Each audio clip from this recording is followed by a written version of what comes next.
Welcome to Public Health on Call, a podcast from the Johns Hopkins Bloomberg School of Public Health, where we bring evidence, experience, and perspective to make sense of today's leading health challenges.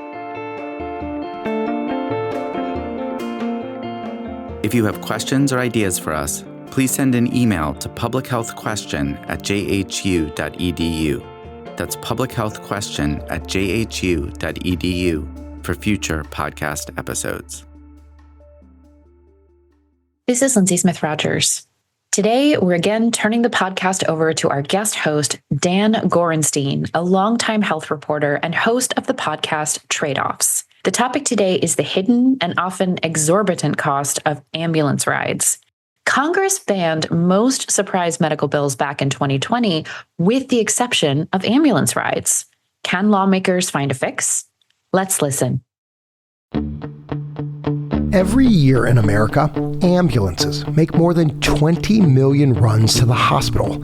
Cyclists hit by cars, seniors paralyzed by strokes, kids shot by guns. These rides give people in some of their worst moments their best chance at staying alive. But they can also leave a lot of people feeling blindsided. I thought I was prepared. I thought I covered my bases. But this ambulance bill, it rocked my world. For patients with private insurance, as many as 1 out of every 4 ambulance rides could end up in a surprise charge. But cities and counties say they rely on these fees to fund life-saving emergency services. Today, the price patients pay for these unexpected bills and a federal committee's fraught plan to end them. From the studio at the Leonard Davis Institute at the University of Pennsylvania, I'm Dan Gorenstein. This is Tradeoffs. Precious May Clark likes to be prepared. I'm an overthinker. I'm a worrier. She opens every bill as soon as it arrives, keeps a close eye on her credit score, and her hope is all of this worrying will pay off one day when she and her husband can buy a home. I don't want a fancy house. I'm not a fan of those. I just want a house that we can call our own, where my daughter and my dog can run in the backyard. That's how I imagine our life. Precious, who's employed by a lending company in Columbus, Ohio, has worked hard for that dream since arriving in the U.S. from the Philippines in 2020. Last year, though, she saw how shaky life here can be. A medical scare walloped her with a bill for nearly $5,000. The solution? More protection. More preparation. I learned my lesson. I said this year, I'm going to get a lower deductible insurance. She even bought extra coverage, a special policy that covers hospital costs just in case. And it turned out in January of 2023, she needed it. I was just trying to open my eyes. Doctors had just told Precious that her lung had collapsed. A tube ran to her ribs. Someone told her she needed to be transferred from this emergency room to a full hospital. But her lung, the tube, the transfer, all details. Precious focused on one thing. I don't care what you do to me, but, just make me live. Make me live. Then doctors put her in an ambulance 30 miles south to a hospital in Grove City, Ohio. In a strange room the next morning, monitors beeping, mind swirling, Precious was glad she'd prepared herself financially for this medical crisis. I was super confident that I have a good insurance. So I was calculating my copay, and I'm good. So no worries on that. Yep, no worries until a shock arrived in her inbox 6 months later. I thought it was just like those $20 copays. But when I open it, it's like, I panicked literally seeing at it. I panicked like, what is this? A bill, $7,370.45. Nearly twice what she and her husband make each month. Precious May freaked out. Where am I going to get a $7,000? Maybe this is an error. Why is this so high? Was my insurance used by someone else? Why are you sending me another bill? $7,000. Kind of like clogged my brain. Research shows that when a patient calls 911 or is transferred from one hospital to another, like Precious was that cold January night, more than half the time, those rides are out of network. The insurance company explained to Precious the ambulance she rode in was not covered. Does that even make sense that your insurance did not cover the ambulance that saved your life because it's not networked? Like, does that even make sense? Like most people in crisis, Precious didn't have the time or the power to pick her ambulance like you might with a doctor or a dentist. After the lady explained to me on the phone, I was talking to her and I was crying. I was just super angry with the system. It's just so frustrating.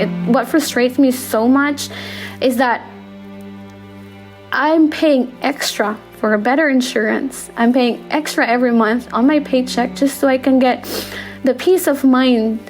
And then suddenly, that peace of mind was just like thrown out in the trash. All that extra time, money, and effort spent trying to protect her family from a financial disaster? For what? It sucks. It sucks that you're trying to work your ass off, be a good citizen, and yet you get something surprising like this, and you're not prepared for it. Precious could imagine debt collectors calling, blowing through her savings. To be honest, when I saw that bill, I lost hope living here. I thought it's like you're not going to go anywhere here because something's going to pull you back. She was grateful for the care that had kept her alive. And because she was alive, she refused to let a bill sink her and her family. She called everyone she could. The hospital, the insurer, the ambulance company, implored them to see her side of the story. She had no way of avoiding this ride. They had to reconsider. It was a dead end with your insurance. It was a dead end with the ambulance. Like, that's it. I just felt the entire system is bullshit at that point. Patients like Precious get tagged with up to $130 million a year in unexpected ambulance fees. Congress had a golden opportunity back in 2020 to end all of this when they banned nearly every other kind of surprise medical bill. But they punted. The reason has a lot to do with who is sending these bills. Sure, some come from for-profit players, but most come from places like the fire station down the street. So that's where we dispatched senior producer Leslie Walker. Leslie's mission: follow the money. Better understand who these surprise bills are coming from and what all this money goes to. My two favorite baseball teams, the San Francisco Giants and whoever's playing the Dodgers. I get to Fire Station 2 with the SoCal sun beating down on me and a few palm trees towering overhead. So yeah, in the fire station here, we have the engine company and we have the ambulance. Inside the firehouse kitchen, with close-cropped hair and a crisp navy blue uniform, is Pete Lawrence. I'm the deputy fire chief for Oceanside Fire. I've been here 34 and a half years, and I run the department's finance, administration, billing, and emergency management sections. The ambulance company that stuck Precious May Clark with her surprise bill is privately owned, but the majority of all emergency rides in the U.S. are delivered by government-run outfits like Pete's. We run 8 engine companies, 1 ladder truck, 7 ambulances, and they together run about 24,000 calls a year. About 80% of those calls are medical. Most of them garden variety emergencies. Mild status trauma, possible Kinds of calls I saw as I rode around Oceanside with a couple of Pete's guys. Our first stop, an older woman who'd taken a spill on some concrete steps. You hit your head pretty good. Next, a 79-year-old struggling to stand. How long were you on the floor? And to end our run, Mike Presti, the firefighter paramedic, relayed a call. A 16-year-old female. She was presenting confused this evening. Over about 5 hours, I saw Mike start a few IVs, attach a neck brace, run some basic medical exams. But some other crews out that day were responding to some really serious stuff. Piranha Beach, traffic collision.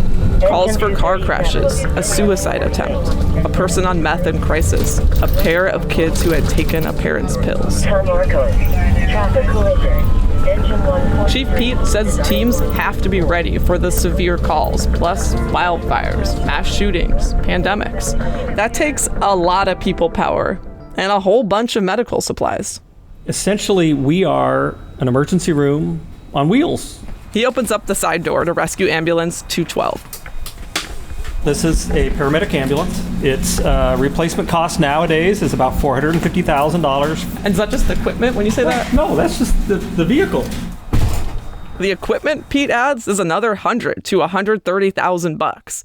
There's the usual stuff: a gurney, a stair chair, bandages, splints. We carry backboards. We've got radios. Each radio is about $7,000. Then there's the big ticket items, the drug box. And all the medications inside that drug box are about $30,000. There's a $40,000 heart monitor that can pace, can defibrillate, can send all these readings to the hospital from the road. And the crown jewel, a machine that looks like a sleek white carry-on suitcase. It performs absolutely perfect CPR. You push the button and it goes. It doesn't get tired. It doesn't take a break.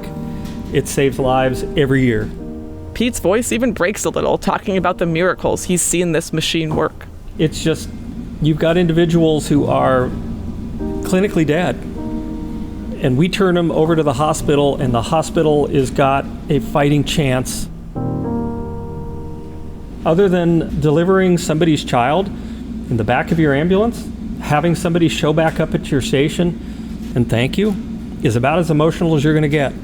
And it just is an amazing experience.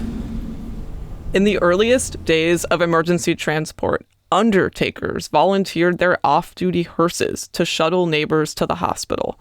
Over time, the public's bar has been raised just a bit, says Dia Gaynor with the National Association of State EMS Officials. So if you were to randomly, survey citizens and say, if your husband was having a huge heart attack right now and you called 911, what would you expect? People are not going to say, I expect a pickup truck and a guy with a box of Band-Aids, right? What's the public's expectation? A full-size ambulance, a well-equipped, well-trained crew who can save their husband's life, period. And arrive within 12 minutes. Today, cities and states often enshrine our ambulance expectations into law. In Oceanside, ambulances have to be on scene in 12 minutes 90% of the time. Providing this high-quality, potentially life-saving service means having a certain level of redundancy, inefficiency, having more expertise and more equipment than what many calls actually need. The cost of readiness for public and private EMS providers is a huge cost for us, whether they go on a broken finger or they go on a cardiac arrest. You don't have the ability to say, leave us a message and we'll call you back as soon as the unit's available. Pete says when you add up all the costs, the tab runs about $1,200 per ride. Our average reimbursement is about $610 to $620. That rate, says Pete, puts his team in a tough spot. Hit up patients, the people they serve, for the difference. Or take taxpayer dollars, money that could instead be spent on libraries, homeless services, parks. But to the companies forking over 50% of that bill, they've paid their fair share. It's one thing to get into a helicopter with a neurosurgeon and a team of nurses and a host of medications and machines keeping you alive, and it's another to get into the back of essentially a van with an EMT and drive for 5 minutes to get to a hospital. But somehow both of these bills are going to be in the thousands of dollars. It doesn't make sense. James Gelfand represents large employers who pay some of these ambulance bills. He's president and CEO of the ERISA Industry Committee, sometimes called ERIC. James says for him, the math here just doesn't add up. A paper in Health Affairs shows for-profit ambulance bills tend to run much higher than publicly run ones like Pete's. He also points to instances when a full fire truck shows up for someone with a sprained ankle. And the cost of paying for an Uber for those individuals might be $8 to $10, but I'm sure that those ambulances are billing the city thousands and thousands of dollars for every ride. Underlying these guys' fight over numbers is a fundamental question. Who should shoulder the cost of this, again, potentially life-saving service? I think it's very easy to say that a patient shouldn't be caught in the middle or be charged a bill. But it's a lot more challenging to say, how much should an ambulance be able to charge? And the insurance company or the employer that's going to have to pay, how much should they have to pay? Pete Lawrence agrees. Those are the essential questions. The federal government even charged him and a committee of 16 other advocates and experts with trying to answer them. That committee rolls up its sleeves, and Precious gets some good news after the break.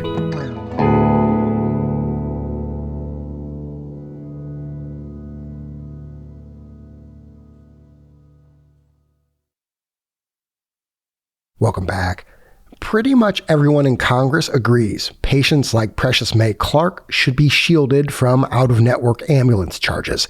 And pretty much everyone in Congress agrees they want to avoid defunding the Chief Petes in their own districts.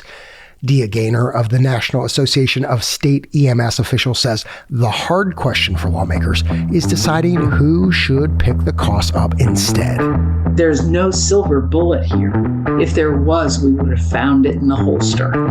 14 states have taken matters into their own hands, passed at least some protections for patients, and experts say two approaches are likely to get the most interest from Washington. Let local governments name their price and force insurers to pay it. Just go with some percent of what Medicare pays and call it a day. Those are our reporting partners for this story, Bob Herman and Tara Bano from STAT, the health news outlet. We asked them to give us the scoop on this pair of state fixes for surprise ambulance fees. First up, Tara Bano, who looked at the solution known as local rate setting. Tara, what's the basic idea here?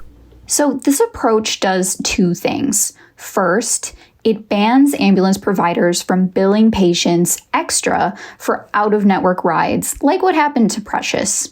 Second, it makes the patient's insurer pay more instead. Exactly what the insurer owes is based on a rate that's set by either a city, a county, or another local authority. These rates already exist in a lot of places. The purpose of these laws is to force health insurers to actually honor them.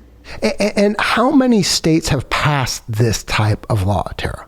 4 states so far, and they're all very new laws. Arkansas and Louisiana's laws took effect in August, and Texas and California have similar ones, and they're taking effect in January of 2024. So obviously it's too soon to know how these laws are affecting the bottom line of insurers, fire stations, or for-profit ambulance companies. But what, at least in theory, Tara, is the biggest upside of this approach, aside, of course, from protecting patients? I thought Butch Oberhoff, the president of Texas EMS Alliance, put the case pretty clearly. Local elected officials are the ones who know best about the true cost of providing EMS in their own communities. And, Dan, it's also hard to ignore that most of the states taking this approach, Louisiana, Arkansas, Texas, they're politically conservative places where raising taxes is very unpopular. So forcing insurers to pay these local rates is an appealing way to make sure that ambulance providers are made whole. Patients don't get surprises, taxpayers don't get stuck with the tab. And I got to imagine this approach makes insurers and employers, the ones paying these rates, sort of nervous, right? Like, how much can they trust these home-cooked numbers? Yeah. Critics argue that if ambulances can name any price, they lose any incentive to save money. Local governments could inflate rates, use insurers as kind of a cash cow to cover other costs. And just to connect the dots here, Tara, that could ultimately hurt patients. If insurers' ambulance costs go way up, they could turn around and raise premiums on patients like Precious. In theory, yes, though for some perspective here, sources told us that ambulance costs are a very small sliver of insurers' overall costs. So it's unlikely that they radically change our premiums. Backers of this approach, like Butch in Texas, add that local rate setting is public and transparent. Finally, at least one of these laws does include a cap on how fast the local rates can be hiked. Very good. Thanks so much, Tara. Really appreciate it. You're welcome. Bob, your turn. You got the skinny on another approach states have taken to this tricky question. That's right, Dan. So this other fix has been adopted by 2 states, Colorado and Maine. Rather than letting local governments name their price, these states did something different. They use what Medicare pays for ambulance services kind of as a benchmark, and then they go up from there. So in Colorado, private insurers agreed to pay 325% of Medicare's rate. And in Maine, they settled on 180%. And so this approach, Bob, seems a bit more like a compromise, like the local ambulance providers. The Chief Petes won't get every dollar that they want, but they're going to get closer to what they think is the full cost of the care. Yeah, I mean, how fair of a deal you think it is, it really depends on what you think of the rates Medicare pays. Now, as you might expect, insurers, they like the lower government rate. But ambulance providers, they say Medicare pays way too little. So in Colorado, ambulances run by cities, towns, and counties, they balked. They told lawmakers the offer for 325% of Medicare, they weren't going to participate. Wait, 3 times the government's rate and they still turned it down? Yeah, exactly. So patients who happen to take one of these publicly run ambulances in Colorado can still get hit with a hefty bill. But Dan, this whole Medicare benchmarking approach might actually be doomed at the federal level. I talked with Zach Gaumer. He's a consultant who used to advise Congress on Medicare policy. Zach's actually done the math, and he mapped out how the current rates that private insurers pay ambulances compare to what Medicare pays. And Dan, it was all over the place. The variation in the payments that I see suggests that almost whatever level they pick, there's going to be significant winners or losers. It's going to be really hard for any member of Congress to sign off on a plan that slashes their ambulance services, obviously. Thanks, Bob. You're welcome, Dan. Just last week, we got a glimpse at how a debate on the Hill might go. There's a lot of blood, sweat, and tears that have gone into this, so thank you so much for the significant time commitment. Pete Lawrence and the 16 other members of the Federal Advisory Committee on Ground Ambulance and Patient Billing voted on a plan that will be delivered to Congress early next year. All right, Tara, if you'll take the vote. Regina Crawford? Yes. Rhonda Holden? Yes. Patricia Kelnar? Almost every member agreed to end the surprises and instead charge privately insured patients a predictable max of $100 per out-of-network ambulance ride. But when it came to deciding what insurers and employers should pay for those rides, things predictably got sticky. There needs to be a role of the local community. That we wouldn't have ambulance services. That's nobody's intention here. I think that is imperative. But I also just think this is a huge bureaucratic boondoggle. And I just simply can't support it. In the end, a majority voted to force insurers to pay whatever rate state lawmakers or local officials set, with no cap on those rates. The other option, Congress using some multiple of Medicare, got just 3 votes. To end things, I want to bring back all 3 of our reporters, Leslie, Bob, and Tara, for a couple last questions. Bob, let's start with you.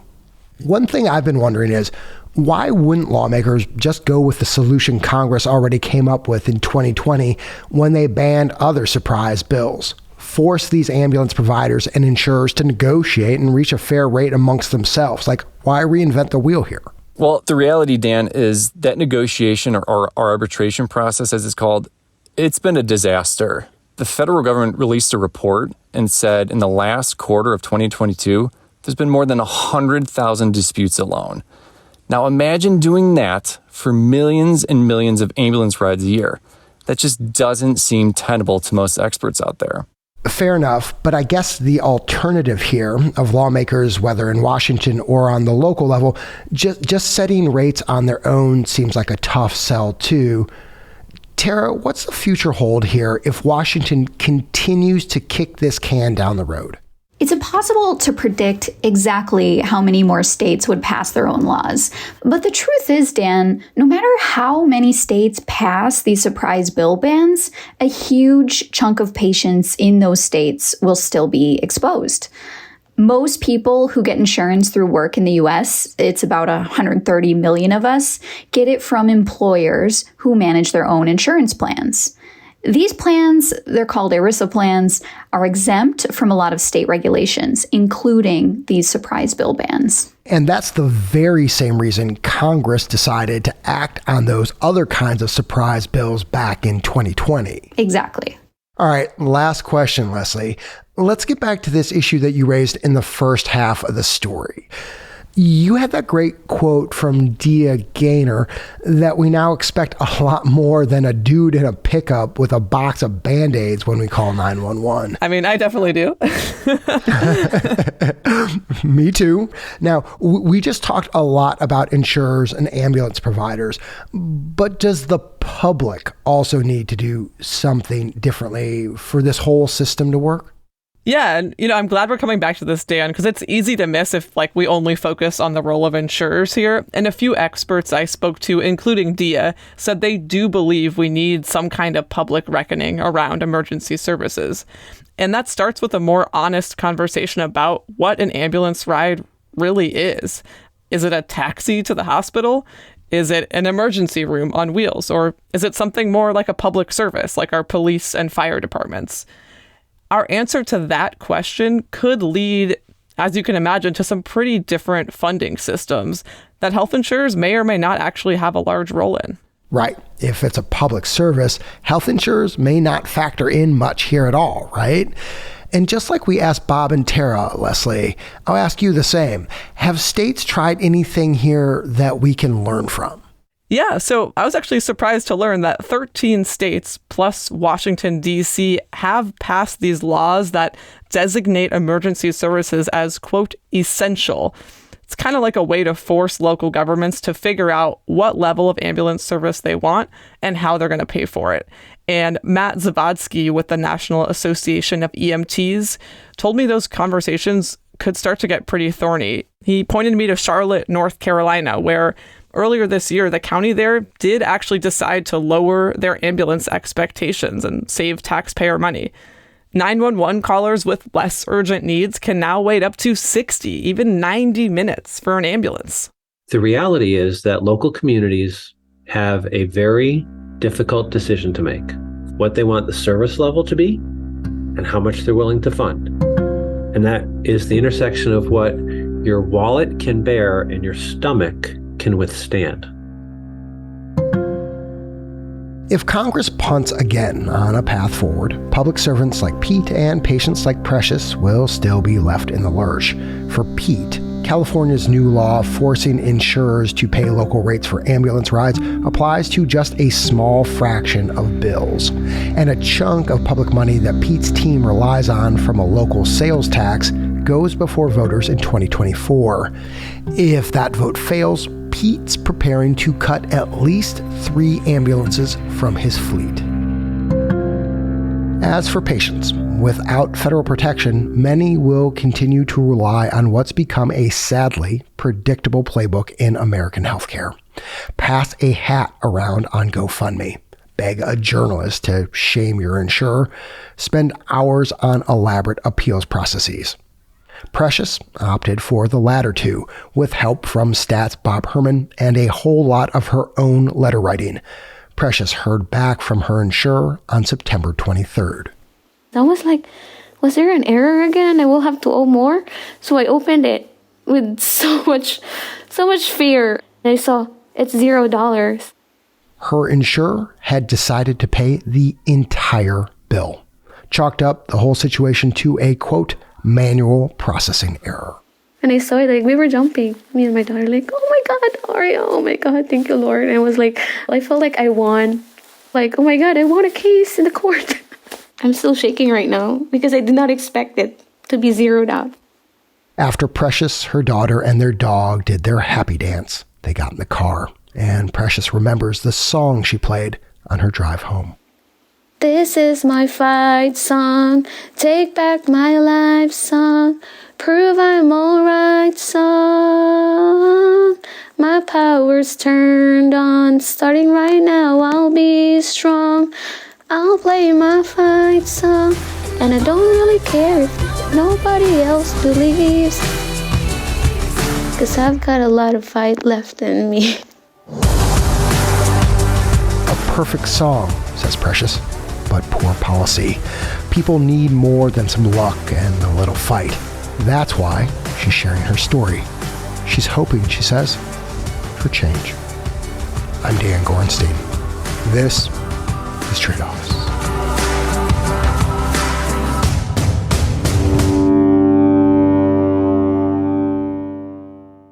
Thanks for listening to Tradeoffs. If you've just discovered us, remember to subscribe to the feed so you never miss an episode. Subscribing is free and easy on whichever podcasting app you use: NPR One, Apple Podcasts, Spotify, anywhere you listen. The Tradeoffs team is producers Ryan Levy and Alex Olgin, editors Kate Cahan and Deborah Franklin, executive director Jessica Silverman, audience engagement lead Shannon Crane, research reporter Soleil Shah, with help from Kate Seepy, Kelly Osmondson, and Cedric Wilson, sound designer Andrew Perella, executive editor Dan Gorenstein, and senior producer Leslie Walker. The Tradeoffs theme song was composed by Ty Sitterman, with additional music this episode from Blue Dot Sessions and Epidemic Sound. Tradeoffs coverage of healthcare costs is supported in part by Arnold Ventures and West Health. Additional thanks to Lauren Adler, Daniel Brown, Tony Chapman, Grady Ewald, Blaine Hensley, Jack Hoadley, Patricia Kelmar, Erin Merson, and Natalie Simpson. Thanks also to all our listeners who help to support our work, including Travis Rupp. Our media partner is Side Effects Public Media, based at WFYI. Tradeoffs is supported by the Robert Wood Johnson Foundation, Arnold Ventures, West Health, the Gordon and Betty Moore Foundation, the Sozoze Foundation, California Healthcare Foundation, Just Trust, the Leonard Davis Institute of Health Economics at the University of Pennsylvania, and the National Institute for Healthcare Management Foundation. The views expressed in this episode are those of the individuals and not those of Tradeoffs staff, advisors, or funders.